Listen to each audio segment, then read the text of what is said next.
বন্ধুরা আজকে দেখাবো কত মিলিমিটার রডকে কত সুতা বলা হয়। তো সেই বিষয়ে তো প্রথমে যদি আমি দেখাই, আপনার 3.175 এত মিলিমিটার, এটি হচ্ছে এক সুতা। এরপরে 8 মিলিমিটার দুই সুতা। এরপরে 10 মিলিমিটার তিন সুতা। এরপরে 12 মিলিমিটার, এটি হচ্ছে চার সুতা। এরপরে 16 মিলিমিটার সমান সমান পাঁচ সুতা।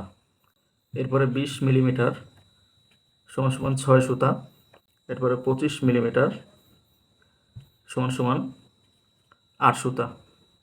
এরপরে 32 মিলিমিটার সমান সমান আপনার 10 সুতা। এরপরে 40 মিলিমিটার সমান সমান আপনার 12 সুতা। তো এই হচ্ছে আপনার মিলিমিটার থেকে আপনার সুতোয় কনভার্ট। তো এই জিনিসগুলো আপনার জানা থাকলে সহজে আপনার রডের আপনার মিলিমিটার থেকে সুতোতে কনভার্ট করতে পারেন। তো আজকে ছিল এই পর্যন্তই।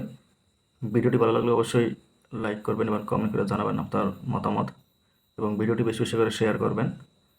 এবং আপনি যদি আমার চ্যানেলে নতুন হয়ে থাকেন তো চ্যানেলটি অবশ্যই সাবস্ক্রাইব করে পাশে থাকা বেল আইকনটি প্রেস করে রাখবেন। ধন্যবাদ।